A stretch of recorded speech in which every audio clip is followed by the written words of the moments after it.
வணக்கம் வியூவர்ஸ். இங்கே பாருங்க, அப்படியே எண்ணெய் மிதக்க இஞ்சி பச்சை மிளகாய் போட்டு புளி இஞ்சி இல்லை புளி மிளகாய் எது வேணாலும் சொல்லிக்கோங்க.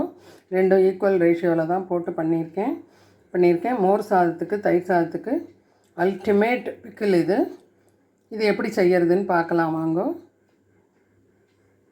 கடாயில் 2 டேபிள் ஸ்பூன் நல்லெண்ணெய் விட்டுருக்கேன்.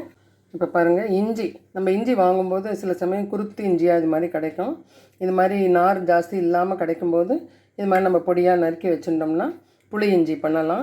இது வெறும் இஞ்சிலையும் பண்ணலாம், வெறும் பச்சை மிளகாயில் புளி மிளகான்னு பண்ணலாம்.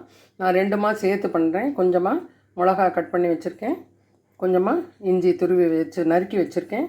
இது இஞ்சி தோல் சீவிட்டு நல்லா அலம்பிட்டு ஒரு துணி போட்டு தொடச்சிட்டு ஈரம் இல்லாமல் வச்சுக்கோங்க, சீக்கிரம் கெட்டு போகாமல் இருக்கும். நான் ஒரு சாம்பார் கரண்டி அளவுக்கு கெட்டியாக புளி கரைச்சி வச்சுருக்கேன். இப்போ எண்ணெய் காயட்டும். கடுகு உளுத்தம்பருப்பெல்லாம் போட மாட்டேன். கடுகு போட்டாச்சு. கடுகு வெடிக்கட்டும். கடுகு வெடிக்க ஆரம்பிச்சிட்டு அந்த ஸ்டேஜில் பெருங்காயம், கொஞ்சமாக மஞ்சப்பொடி, கொஞ்சமாக வெந்தயப்பொடி 3 போட்டாச்சு.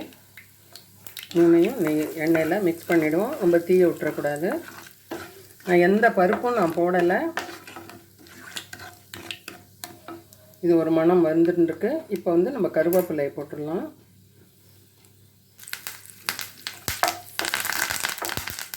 கருவேப்பிலையை போட்டதும் எண்ணெய் நல்லா சூடாக இருக்கிறதுனால இப்போ இதில் பச்சை மிளகாயும் அந்த இஞ்சி நறுக்கி வச்சுருக்கிற இஞ்சியும் போட்டு நல்லா வதக்கிக்கணும்.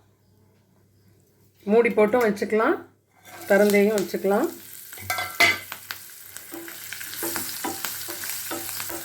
பச்சை மிளகாய் நல்லா நிறம் மாறி வரும். நிறம் மாறி வர வரைக்கும் வதக்கிக்கணும். அதோடைய கூட இஞ்சியும் போட்டுடலாம். போட்டுட்டு மூடி போட்டு வச்சுக்கலாம், மூடாமையும் இருக்கலாம், நம்ம இஷ்டம்தான். நான் கொஞ்சமாக இது மேலே உப்பு போட்டுட்டு மூடி வச்சுருவேன்.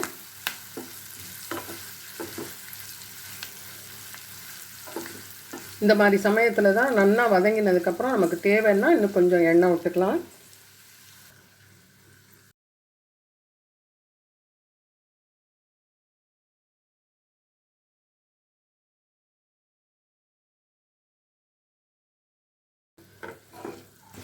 நம்ம ஒரு 2-3 நிமிஷத்துக்கு ஒரு தடவை எடுத்து கிளறி பார்த்துட்டோம்னா இது அப்படியே பச்சை மிளகாய் நல்ல நிறம் மாறிடும். இஞ்சிலாம் நல்லா வதங்கி இருக்கும். அந்த மாதிரி சமயத்தில் நம்ம புளியை விட்டுட்டு கொஞ்சம் நேரம் புளி கொதி வந்ததும் நம்ம இறக்கிக்கலாம்.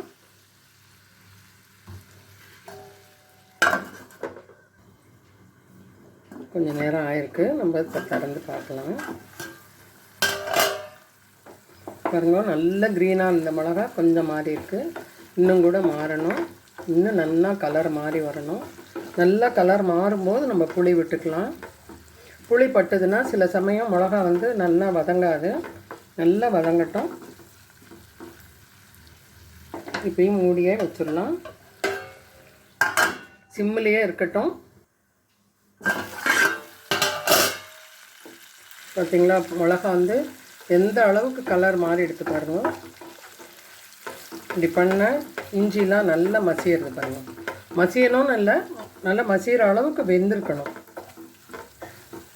இப்போ எண்ணெயில் நல்லா வதக்கிண்டாச்சு. இப்போ நம்ம நல்லா அந்த ஒரு கரண்டி வழியாக புளிச்சாறு வச்சுருக்கேன் இல்லையா, அந்த புளிச்சாறை விட்டுடலாம்.